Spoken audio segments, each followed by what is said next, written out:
There was something for everybody in a red meat fire up the base speech. People get complacent. You just won, and now you're happy and you're complacent.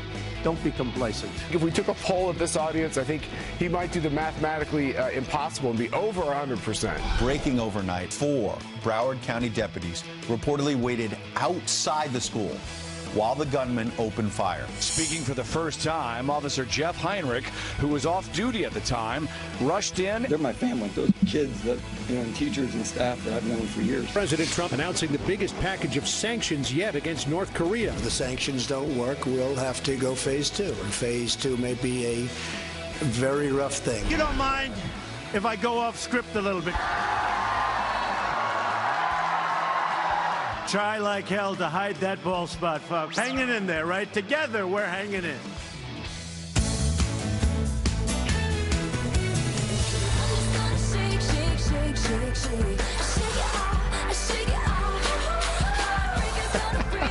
Please stay quiet a few more seconds. I just want to hear T. Swift, okay? Thank you. Thank you. Hold.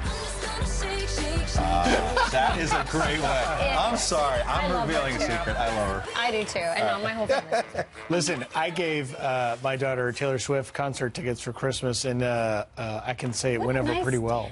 Yeah, I know. Dad of the year here. Dad. He asked me if I had a bald spot, and I said no. And then I hear this from the producers, like, that was a quick no. Yeah. Like I've got this issue. By the way, that's what happens before the camera comes on. These guys are talking about they're bald getting in spots. her ear. It's like psychological warfare.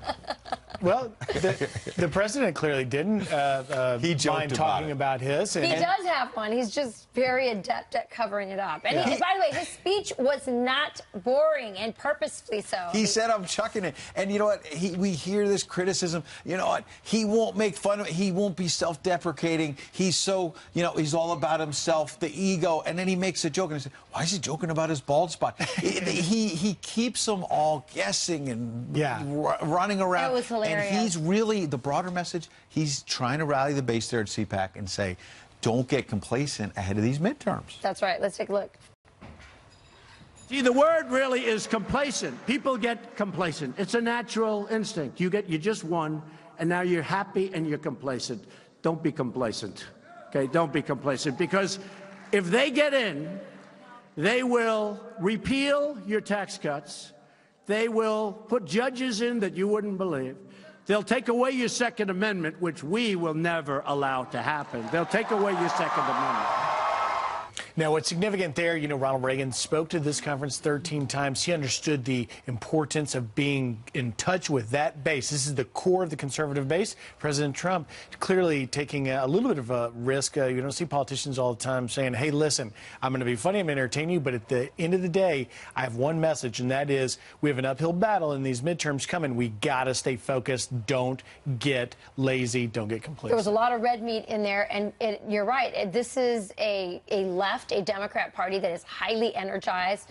I think the Republicans are very satisfied with all the accomplishments, and he did a good job of laying out those accomplishments, but he understands intuitively that when you're happy, when you're content, things are going well. Republicans have, the state, they're running the House, they're running the Senate, they're running a lot of governorships. You get lazy and you go, we've got it all. And you know it. Yeah, so he's really energizing them, saying, hey, listen, you can't sit back. These Democrats are going to come to the polls in the midterms. Well, yeah, and then another criticism I heard, because I was coming back from vacation, was he didn't get into gun control because the conservatives don't want to hear that. Well, first of all, a couple of days ago, I wasn't in town, but he had this listening session that was carried live on all the big channels, folks, radio, the internet thing as well. He's out there saying we got to have some sensible measures here. And actually, if you fact check this, in the speech to the conservative base, he said this.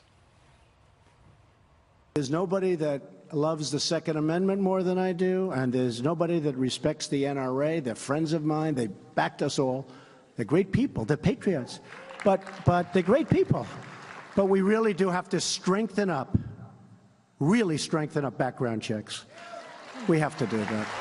So he said it, folks. So you can say he didn't talk about gun control. He said it there. And if that was not enough for you, again, the listening session, he was there with the families and the teachers, and he doesn't have all the answers. Congress doesn't have all the answers.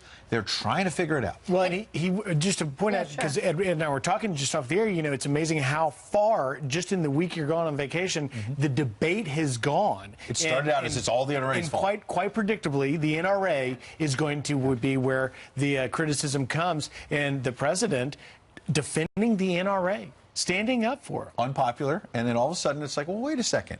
The Second Amendment is the Second Amendment. And there are folks, there literally were people on MSNBC yesterday saying, is this really a right? Is this, it's a Second Amendment to the Constitution. Well, Sheriff Israel was very quick to attack the NRA, probably because he wants to deflect from some of the information we're getting. Let's take a look at what he had to say. I understand you're standing up for the NRA, and I understand that's what you're supposed to do. But you just told this group of people that you are standing up for them.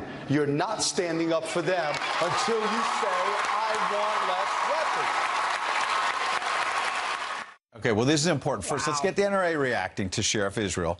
Their tweet was, no, Sheriff Israel, you were the one that didn't protect these children, and that is your job. You run the largest fully accredited sheriff's office in the U.S., yet your office failed this community. Very important point. Whether you agree or disagree with the NRA, I'm just put it out, this is America, you get all the views out there. And on Wednesday, the sheriff had to know some of the facts that were eventually going to come out, that his team, that he said we did everything to try to save those 17 kids and teachers and the coach. We did everything, and he knew that wasn't true, and blamed it on the NRA and said we need gun control. And now the facts are coming out. But the facts are coming out. It is very deliberate. He was trying to shift the blame. And if you watch that town hall, as I did, you would see that Marco Rubio and Dana Lash got far more pointed questions. They were put more on the spot than the police, than the sheriff or the FBI, who are actually responsible for the outcome in this terrible tragedy. Put it in perspective. Perhaps why he's trying to shift the blame is because he knows that one of his trained deputies, Scott Peterson, stood there for 4 minutes listening to innocent children being gunned down. It was a 6-minute shooting. I think the video they have of him is about 4 minutes long. He was put up in March of 2017. Scott Peterson, the deputy that failed to act, was put up for the employee of the year, the sheriff of the year in the Broward County. And now we have the report that there may have been 3 other deputies. And again, we've got to be fair to law enforcement. We care about law enforcement. They put their lives on the line every day, not just in Broward County, around the country. And more facts are going to come out. Maybe we'll find out more about this sheriff's deputy. Maybe he just made awful, you can't even begin to explain, I'm not defending it, awful mistakes. And maybe there are others who were trying to help. So you can't blame the whole force, the whole sheriff's department on this one person. But the guy at the top, Sheriff Israel, has made it like he did everything, his force did everything, and it's the NRA's fault. And the president. Well, if you're pointing at the NRA instead of the mistakes, you know, as you said, it's very hard to be a police officer. I don't want to sit here and judge. I don't have all the details. And that was a horrific tragedy that you can't even imagine being in the middle of it. Exactly, but in this circumstance, this orchestrated effort by Sheriff Israel and the media and the Democrats to point the blame at Marco Rubio, at Dana Lash, at the NRA, at all Republicans who care about the Second Amendment, instead of looking at the very obvious problems, failed circumstances that happened within his own department with the FBI and the tip, and the very credible tips. I mean, people were calling in saying, I'm afraid he's going to shoot up the school. He is going to explode. They told stories of him cutting up a baby bird on his mother's kitchen counter. This is a very deranged person that should have been locked up. There were failures all over the place. And let me offer this. Last week, we saw 2 more officers elsewhere in the country die in the line of fire for gunfire. So, you know, you're not going to find a network that is more supportive of law enforcement. Having covered a lot of shootings for Greta Van Susteren for a better part of a decade, they have a tough job. But at the end of the day, this unbelievable blame game is going around. And for Sheriff Israel to point directly at the NRA is unfair. Just this past week, Frank Siller, who's on the show a lot, Tunnel to Towers Foundation, you can look it up. They're raising money this very week to help the families of those law enforcement officers, Maryland, other states who were killed this week. So we got to stand up for law enforcement. We also need accountability for what went wrong. What do you think about where this story started and now as the facts come in, how it's turning? Friends at FoxNews.com. We're going to be reading and reacting all hour and all 3 more hours. 3 more hours. DC is taking over. It's a good The thing. swamp creatures I thought it was will only be another here hour. for another 3 hours. All right, now to your headlines and a Fox News alert. ISIS claiming responsibility for a deadly suicide bombing near the U.S. Embassy in Afghanistan. The blast killing at least 2 people and injuring 7 in a diplomatic area near NATO headquarters in Kabul.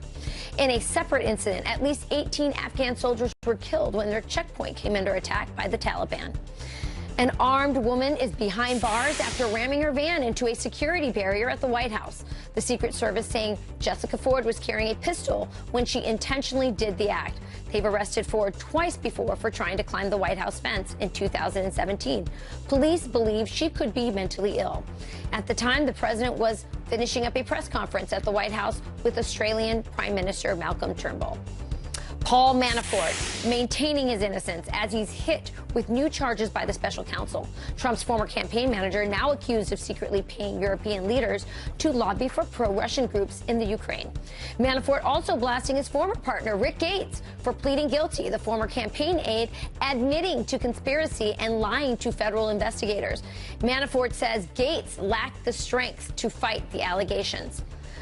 Plans for President Trump's military parade are marching forward. The Pentagon is being ordered to plan the event for Veterans Day on November 11th.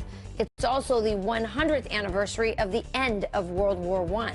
The parade would run from the White House to Capitol Hill. The president was inspired after seeing the Bastille Day parade in France last year, which he called magnificent. And those are your headlines. That's funny because a lot of people in the media said he was inspired by North Korea and China. Actually, the facts are that it was based on France and allies. It's so funny.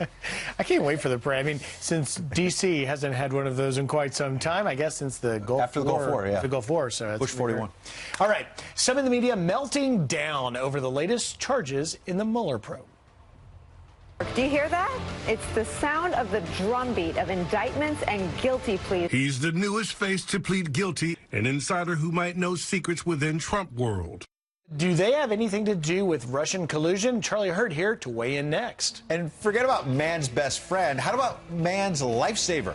How this brave German shepherd literally saved his owners.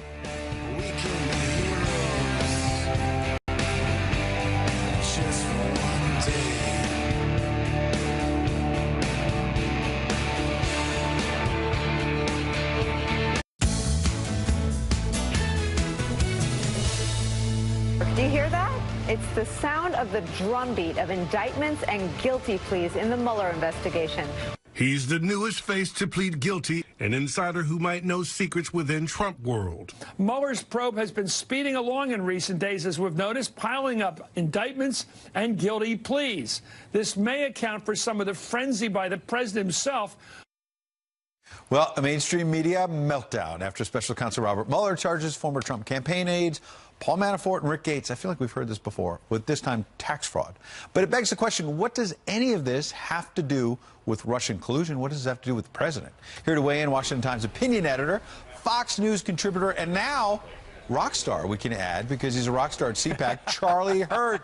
Charlie, drumbeat of indictments. We have heard this again and again, and it's Rick Gates, and it's years ago. Yeah, it's that's quite a montage you played there. It's almost hard not to start laughing listening to all of it. The truth of the matter is, obviously, this is very bad news for Paul Manafort. Rick Gates turned state's evidence against clearly Paul Manafort, but it means absolutely nothing for you know, making any sort of case about collusion with Russia between Donald Trump or his campaign or anything like that. And in fact, some of the charges in this newest indictment are you know, lies about you know, that occurred in the course of the investigation, and it does nothing to you know, to justify the original launching of the investigation in the first place. Yes, and it gets back to lobbying and dealing with Congress before Donald Trump was elected president, which a lot of people leave out. And I'm not belittling any of this, because you know, it sounds like some of these are very serious charges, but it's also you know, filling out forms acknowledging that you're lobbying. So it's not even that the lobbying itself is necessarily illegal. Real quick, to be fair and balanced, though, Rick Gates did work in the White House, unlike Paul Manafort, and we don't want to dismiss either that he could be, I underline, talking to the prosecutors, talking to Mueller about things he heard about in the White House, although there's no evidence or indication yet that he is turning on the president. I would imagine that if Donald Trump could get into his way back machine and do things over again, he probably would have avoided any affiliation with Paul Manafort and Rick Gates. So in as much as that is something that he would do differently, this is a problem he wishes he didn't have to listen, turn on the TV and hear about every day. Charlie, let's CNN get to the and important part. I MSNBC. mentioned at the top that now we have to call you a rock star. It's part of your contract. And it's because, you talked about the Trump effect on American politics at C-SPAC. Tell us about that. Yeah, well, it's been really fascinating. Obviously Donald Trump is not a partisan. He's not a perfect Republican. He's not a conservative in sort of the normal definition. But he's somebody who's comes to and I think for decades going on now, Republicans and conservatives have been sort of betrayed by these principled conservatives who made these promises, or these Republicans who failed to live up to promises. And he just decided to come in and sort of as a straight shooter, as a guy that was going to look at things in a far more practical way, less partisan way. And what the net result of it has been that conservatives have enjoyed more victories over the past year than I think that we have since perhaps Reagan or even before. 15 seconds, Charlie. Though now less partisan, but now to get people to turn out in the midterms, you got to be partisan. So can he pull the coalition back together? I think enough people see that they are winning in enough ways that it will pull that coalition back together. All right, quick answer from the rock star, Charlie Hurt. Good luck at CPAC today. Thanks, Ed. The Democrats' crusade against those tax crumbs rages on. So what are they still missing? Well, I have a feeling that Herman Cain, who's going to be live this hour, has some interesting answers. And a new documentary shining a light on adoption. A teen travels to thank his birth mother for not going through with an abortion. Thank you. I've had a great life. That teen, his birth mother, and their adoptive mother here.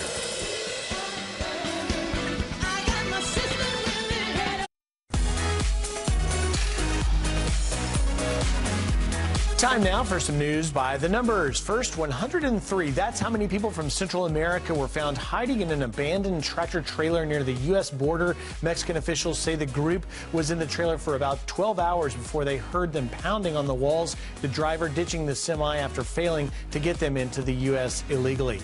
Next, $335 million. That's how much Citibank will be refunding customers that overcharged for late payments. 1.75 million cardholders will get a $190 check for being wrongly penalized since 2011. And last, number 1. That is the ranking of the U.S. men's curling team after beating Sweden overnight, dubbing it a miracle on ice.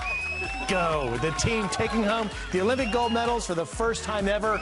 Well done, guys. Well done. Rachel, down to you. Thanks, Griff. The new documentary, I Lived on Parker Avenue, puts a spotlight on the beauty of adoption. It follows the story of David Scotton and his adoptive family reuniting with his birth mother after 19 years. Take a look.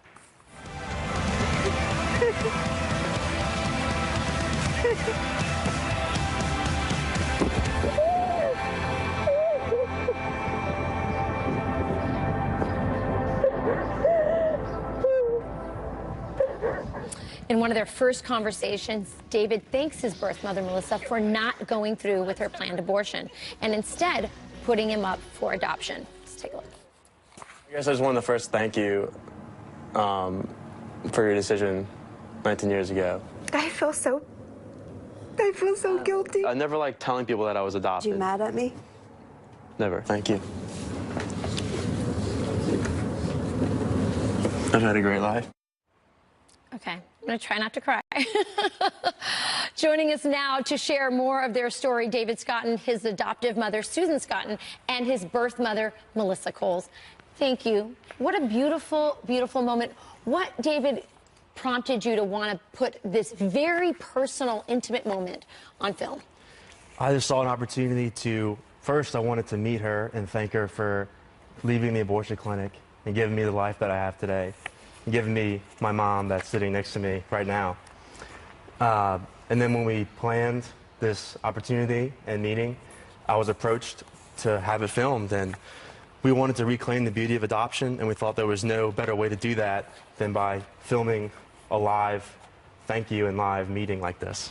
Amazing. So tell us about the moment that you actually, first of all, go to the abortion clinic. It's now a health clinic. But tell us about the moment that you made that decision. I mean, you're in the abortion clinic, you're about to go through with this, and you change your mind. What happened? Multiple things happened. But as I was on the table,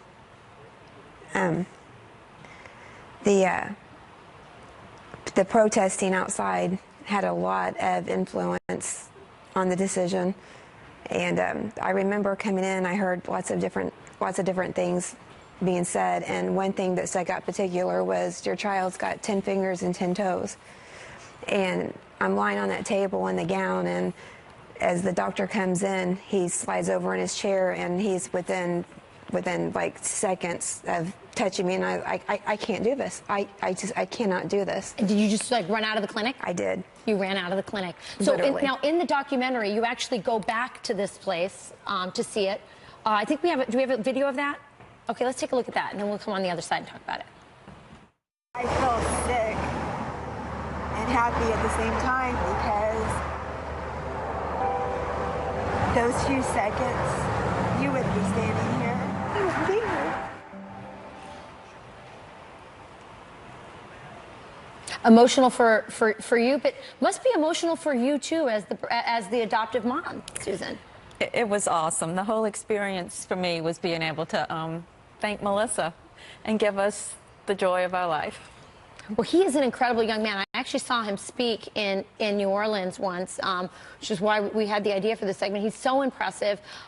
What's the message? I mean, you do. This is a great moment for you to film. It's like a family memory, right, in a way. Absolutely. But what's the bigger message? What is the message you want the rest of the world to see from this film? We want the rest of the world to see what the adoption option can do. If it was not for the adoption option, I would not be here today. And lastly, Melissa, there's thousands of women across the country who they have appointments right now at abortion clinics. Having gone through what you've gone through, and what you know now, what would you advise them? I would beg and plead with them with all my might to please consider the alternative, and I wish that I would have been more informed and less naive, and I would have just been more knowledgeable, and I never would have. Yeah, sounds like there was an angel there in that, yes, in that day. Well, this is an incredible story. How can people watch it? So we go live online for free on March 8th. On March 8th. We spent 5 years doing screenings and traveling the country, and it all comes down to one day. All comes down to one day. Well, we'll put that. www.ilivedonparkerave.com. www.ilivedonparkerave.com. We'll have that up on our website as well. An incredible story. Thanks for sharing it. I'm sure it's going to make a big difference in so many lives. A life and death, really difference. So thank you. Yes. Thank you. All right. The media comparing President Trump's CPAC speech to some of the world's worst dictators. White House Deputy Press Secretary Hogan Gidley is here to respond.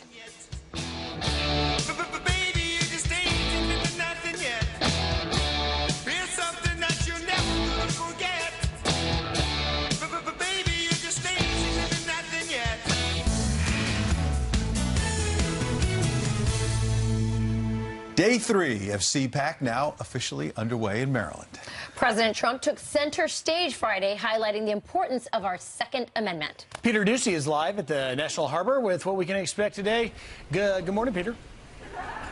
Good morning, and today CPAC is going to salute the lawmaker who has been trying to use his post as the House Intelligence Committee chairman to expose Obama-era abuses of power. That is, of course, California Congressman Devin Nunes. Also on the docket today, OMB Director Mick Mulvaney, the man who killed Osama bin Laden, Rob O'Neill, Judicial Watch Chairman Tom Fitton, and the former White House advisor Sebastian Gorka. And their remarks come the day after the headliner yesterday. President Trump reassured the crowd here that pending gun control legislation is not a gun grab. Most of it's just common sense.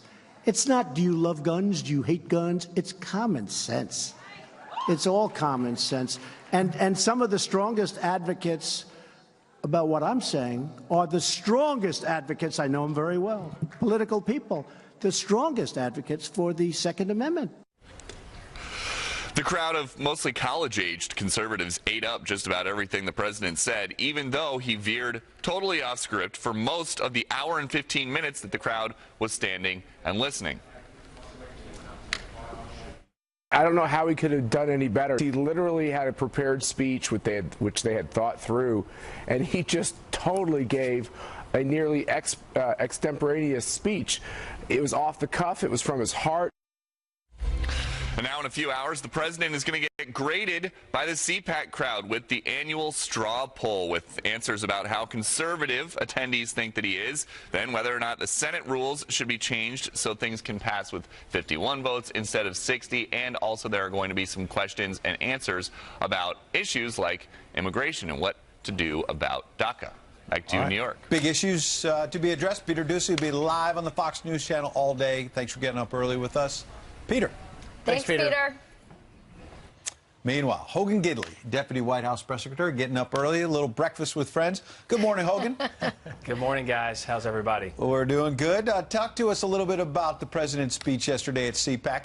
He is somebody who was not embraced previously, as you remember, just a couple years back by CPAC. Got a fairly good reception based on what I'm hearing yesterday as President of the United States, having just passed the tax cut, checking off the judicial nominees and all of that. But talk a little bit about a challenging political year and how this unconventional president who defied the odds to win the White House in the first place is now facing political headwinds. The idea that Republicans will lose the House, maybe at least lose a seat or two in the Senate. What is the idea about pulling this coalition back together for the midterms? Well, it's a long way to November, and the president began to outline the accomplishments he's had, record-setting accomplishments in record-setting time. It is frustrating the career politicians, the bureaucrats, the Washington elites that said, don't worry, everybody, don't worry, America, we've got you. Well, they got us into the mess, all right. That's where we are right now, and this president comes in a short amount of time, has changed a tax code that hadn't been touched and just been talked about for 40 years. He's reduced regulations. He's crushed ISIS. The economy is soaring like never before. These are the types of things. And now we see a poll come out that says we're respected now in the world for the first time in a long time after the Obama administration and the apology tours he went on multiple times apologizing for us being just Americans. I mean, this president has turned things around so drastically, so dramatically, and in such a short amount of time. People don't know how to take it. But the Republicans, the conservatives at CPAC yesterday are behind this president. They're rallying, and they understand what's at stake in November. Hogan, earlier this week, the media criticized President Trump for having notes. At CPAC, he went off script, and now they're saying that the speech was meandering and that he sounds like Hugo Chavez and Fidel Castro. They're comparing him to a dictator. What say you? Oh, actually, you know what? Let's show a clip here of the media freaking out first. Okay. Sprawling, truly sprawling, meandering speech by the president. I am used to having heard from Hugo Chavez or Fidel Castro or Erdogan. President Putin gives something like this every year. Mahmoud Ahmadinejad used to give speeches like this. We couldn't see the audience. We could only see President Trump when they were cheering about when President Trump was talking about leaving TPP. Unless that audience was filled with Chinese people, I have no idea. Chinese factory workers in particular. There were a lot of lies just in this speech. It was a remarkable speech. It was lie to new topic to another lie. It was a very strange speech.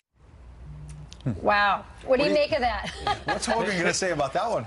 You're right. I mean, pick a narrative, guys, right? I mean, last week it was, why does the president have notes? Now they're saying he should have notes and stick to a script. Look, they are flailing around because business as usual in this town is over. over. This president has come in and done more to fix this country and help the average American person, the average American citizen, than anybody has done since Ronald Reagan. They know it, and they're terrified because he continues to succeed. And with 90% negative news coverage, and of that 90%, I dare say 80% is about palace intrigue. Who's angry at this person this week? Who may leave the White House? All of those things are occurring. This president keeps his head down, stays focused, and gets things accomplished. Hogan, I got to jump in there. I was in there, that room, listening to the speech, and unlike my colleagues at MSNBC, it was an entirely different reception. But I'm not going to get. I want to get to the NRA because the president defended the NRA, the Second Amendment, gun control. The tragedy in Florida is front and center. I want to ask you, what is the presidency as being possible? What is possible in this environment? What does the president want to do to get done going forward? Right. Legislation can't just feel good. Legislation has to do good. And what this president wants is to keep our children safe. And for far too long, this has been talked about, and nothing's been addressed or actually put forward that would accomplish those goals. Look, I would say this. Donald Trump is more than the president of the United States. Donald Trump is a father and he is a grandfather, and he wants what everybody else in this country wants, which is to keep our children safe. That's what he's looking at now, because he's met now with all the relevant stakeholders. He's met with the children, with the parents. Also, you saw this week, he met with law enforcement officials, states attorneys general, and the governors. The partnership between the federal government and the local governments has to be strong in order to get things accomplished for the kids and keep them safe. That's what he wants to do. And right now, he's in a listening phase. He wants to hear from everybody. Give us the ideas. And you saw that just incredible moments, plural, in that room, in the state dining room, with all of those grieving families. And they all had differing opinions about what they wanted. They were angry, they were scared, they were upset, and they have every right to be that way. But they were also hopeful that this president would get something done and that Congress would actually move to protect their children. Hogan, all good points, but 15 seconds here. We had a brief mini town hall with 5 experts last hour, and I asked them, show of hands, how many people think, having said all the things you just said, that President Trump and Congress will move forward and get something done? These are Democrats, Republicans, Independents. 0 out of 5 raise their hand. 15, 30 seconds. What hope can you give them that something will get done? It will. This president means what he says. He's made promises and he's kept promises. Because business as usual in Washington, D.C. is over, people can rest assured that if they're concerned and they think nothing's going to get done and this is going to get swept under the rug like it has in the past, not with this president. Something will get accomplished and kids will be safer in school because the president will put forth common sense legislation that gets it done. Yep. Hogan, we got to leave it there real quick. Ole Miss beats Tennessee today at 1 o'clock in basketball. I hope so, but I'm going to tell you, I saw you do the curling segment earlier, and I couldn't help but think Griff Jenkins probably did some curling in college too at Ole Miss. But I don't think it was. I think it was the 12-ounce curls that Griff Jenkins was probably doing. Let's do your sports talk off the air. Hotty toddy, Hogan. Thanks for joining us, buddy. Thanks so much, guys. Thanks, Hogan. Turning now to your headlines. Captured terrorists could bring closure to the family of an American aid worker killed in ISIS captivity. Kayla Mueller was kidnapped in Syria back in 2013 and died 2 years later. Her remains have never been found. 2 of the 4 British jihadis, nicknamed the Beatles, claim they know where Mueller is buried. They are also believed to have tortured her. Mueller's family says they are hopeful Kayla's body will be found. The parents accused of torturing and starving their 13 children plead not guilty to new charges of child abuse. Police arresting David and Louise Turpin in California last month when one of their daughters escaped to call the police. 6 of their minor children are living in 2 foster homes. The 7 adult kids are staying at an assisted living facility. Lawyers say they're acclimating to their new freedom. The couple's facing up to 94 years in prison. And those are your headlines. All right. We all know how Nancy Pelosi feels about the president's tax cuts. The crumbs that they are giving, bowl of doggy do. Some patriots, this tax scam. Doggy do. That's a new one. But Herman Cain says just